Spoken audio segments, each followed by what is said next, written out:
Lo del Sánchez-Pizjuán fue un golpe de realidad, un baño de agua fría que retumbó en todo el entorno culé. Nadie lo esperaba, ni siquiera los más pesimistas.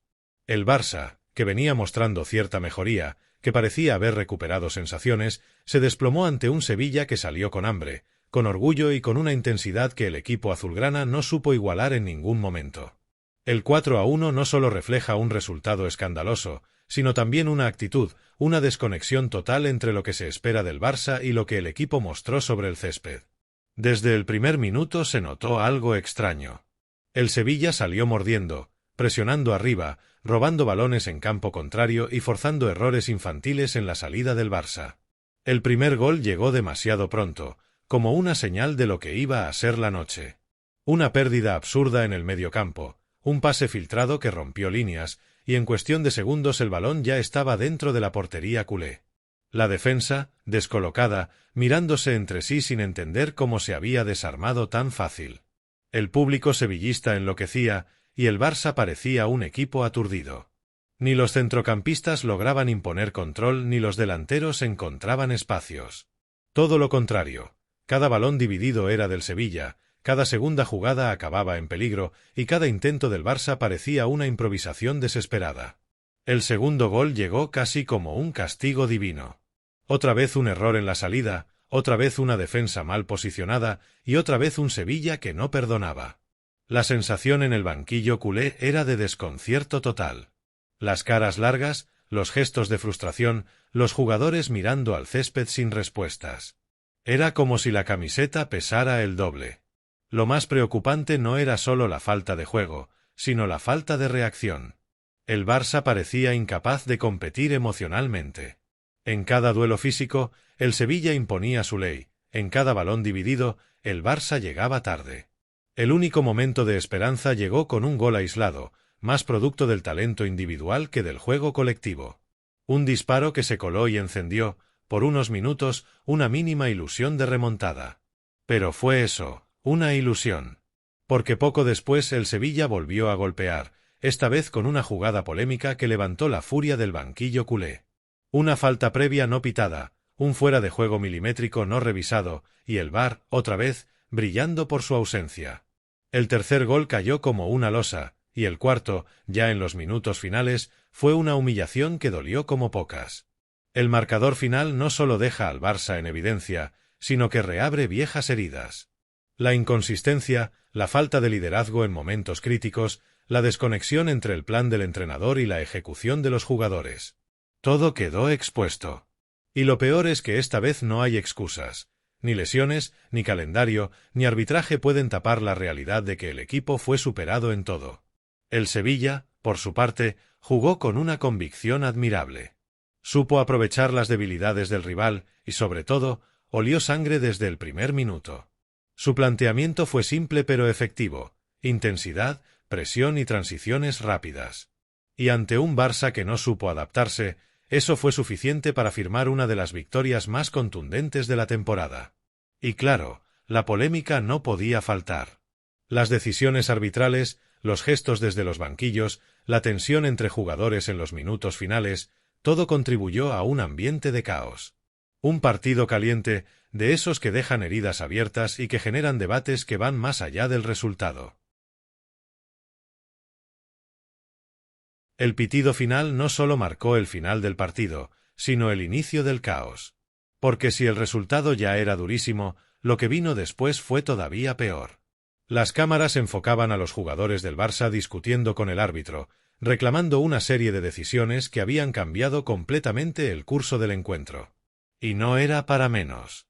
Varias jugadas dejaron a todos con la sensación de que algo no cuadraba, de que el criterio arbitral había sido, cuanto menos, dudoso. La primera gran polémica llegó con el tercer gol del Sevilla. En la repetición, se aprecia claramente un empujón sobre Koundé en la jugada previa, un contacto que desestabiliza al defensor justo antes de que el balón llegue al área. Pero el árbitro, firme, dejó seguir. Y cuando la jugada terminó en gol, ni siquiera se detuvo el juego para una revisión profunda del VAR. La indignación fue inmediata. En el banquillo culé, los gestos eran de incredulidad total. Laporta, presente en el estadio, fue captado por las cámaras moviendo la cabeza con gesto serio, consciente de que aquello no iba a pasar desapercibido. Y como si no bastara, minutos después, en una jugada dentro del área del Sevilla, un zaguero toca el balón con el brazo tras un centro de Lamine Yamal. El público pidió penalti, los jugadores del Barça también, pero el árbitro otra vez dejó seguir. Sin revisión, sin explicación, sin nada. La impotencia se notaba en cada rostro, especialmente en los más jóvenes. Yamal, que había intentado tirar del equipo con su atrevimiento habitual, acabó frustrado, mirando al cielo sin entender cómo es posible que en cada partido haya un episodio parecido. Las declaraciones tras el encuentro no hicieron más que alimentar el fuego. Algunos jugadores, visiblemente molestos, hablaron de la falta de respeto y del doble rasero que sienten cuando se trata del Barça. Otros, más comedidos, prefirieron enfocarse en el rendimiento propio, aunque dejando entre líneas que el arbitraje había sido curioso. El entrenador, por su parte, trató de mantener la calma en rueda de prensa, pero su lenguaje corporal lo decía todo: decepción, enfado y una clara sensación de injusticia. Mientras tanto, en Sevilla, la celebración era total. El público coreaba el nombre de los suyos, los jugadores saludaban a la grada y la sensación era de revancha deportiva. Porque este resultado, más allá de los 3 puntos, se sentía como una reivindicación. El Sevilla había pasado por un mal momento en las últimas semanas, y golear al Barça de esa forma era una forma de recuperar orgullo. Pero en el entorno culé, la lectura era otra. No se trataba solo de perder, sino de cómo se perdió. La falta de intensidad, los errores defensivos, las desconexiones tácticas, todo se acumulaba, pero el ingrediente final fue la sensación de impotencia ante un arbitraje que, una vez más, generó más dudas que certezas. En redes sociales, la indignación era masiva. Los hashtags contra el colegiado se convirtieron en tendencia, y los aficionados pedían explicaciones a la federación. Incluso exjugadores y periodistas afines al Barça se sumaron al debate. Algunos recordaron que este árbitro ya había tenido decisiones polémicas en partidos anteriores contra el club azulgrana. Otros fueron más lejos y hablaron directamente de una persecución arbitral encubierta. Palabras mayores, pero que reflejan el nivel de tensión que se vive cada vez que el Barça siente que le roban un partido. Y mientras tanto, desde Madrid, algunos medios minimizaron la polémica, enfocándose en los errores del Barça y no en las decisiones arbitrales. Lo de siempre. Cuando el perjudicado es el Barça, las portadas se llenan de críticas deportivas, no de denuncias arbitrales. Un doble rasero que el aficionado culé ya conoce demasiado bien. En el vestuario del Barça, el silencio era ensordecedor. Ni gritos, ni reproches, ni discursos heroicos. Solo miradas perdidas, rostros cabizbajos y una sensación general de haber tocado fondo. Algunos jugadores permanecían sentados durante minutos, sin siquiera cambiarse las botas, incapaces de procesar lo que acababa de pasar. Era uno de esos días en los que no hay palabras que sirvan, porque todos sabían que el problema iba más allá del marcador. La autocrítica empezó a asomar tímidamente entre los veteranos. Varios reconocieron que el equipo no puede seguir regalando los primeros tiempos, que cada partido parece una ruleta donde el Barça se despierta demasiado tarde. Otros fueron más directos. La falta de intensidad y de actitud era inadmisible. No se puede representar estos colores y caminar por el campo como si el rival fuera a esperar. Y lo peor es que esta sensación de fragilidad no era nueva. Llevaba tiempo flotando en el ambiente, pero una goleada como la del Pizjuán la hizo imposible de esconder. El entrenador entró en el vestuario y no hubo discursos largos. No había mucho que decir. Solo una frase: esto no es el Barça. Y esa frase cayó como un peso en el aire. Porque todos lo sabían. En el campo, el equipo había sido irreconocible. Las líneas estaban desconectadas, los automatismos rotos, la confianza desaparecida. El mediocampo no lograba sostener el balón, los laterales sufrían en cada transición y los centrales, especialmente Koundé, quedaron expuestos constantemente. En los días posteriores, el análisis interno fue brutal. Los informes tácticos mostraron que el Barça perdió más de 40 balones en zonas de riesgo, un dato inaceptable para un equipo que basa su estilo en el control. También se evidenció que la presión tras pérdida, uno de los sellos del juego culé, prácticamente no existió. Los jugadores llegaban tarde, sin coordinación, y el Sevilla aprovechó cada espacio con una velocidad que desnudó todas las carencias. Dentro del vestuario se empezó a notar cierta tensión. Algunos futbolistas, especialmente los más jóvenes, sienten que cargan con responsabilidades que no les corresponden. Otros, los de más experiencia, consideran que falta liderazgo real dentro del campo. No basta con tener calidad, hace falta carácter, y en partidos como este, el carácter brilló por su ausencia. El entrenador, consciente de que la presión mediática iba a ser feroz, pidió calma y trabajo. En la conferencia posterior defendió a sus jugadores, pero dejó un mensaje claro: quien no esté mentalmente preparado para competir, no jugará. Frase dura, pero necesaria. Porque si algo ha dejado claro esta derrota, es que al Barça le falta alma en los momentos clave.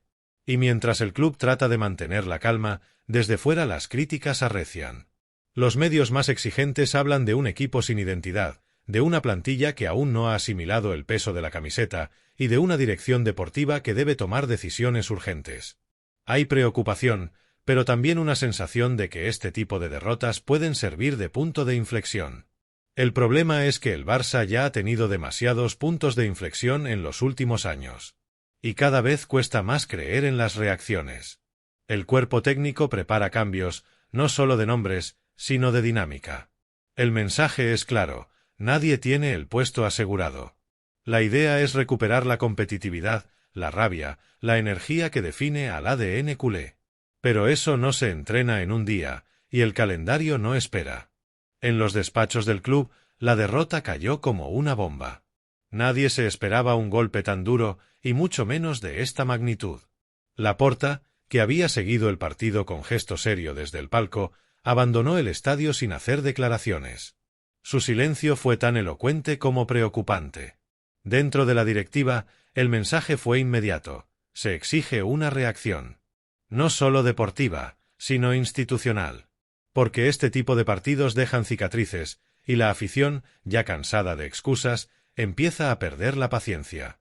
Las reuniones del día siguiente fueron largas y tensas. El presidente pidió explicaciones al cuerpo técnico y a la dirección deportiva. Quería entender qué había pasado, cómo un equipo que venía de mostrar cierta solidez podía desmoronarse de esa manera. Y sobre todo, qué medidas se iban a tomar para evitar que algo así se repitiera. No se habló de ultimátums, pero sí de exigencia. El mensaje fue claro: la camiseta del Barça no puede ser un refugio para la comodidad. En paralelo, la prensa catalana ardía.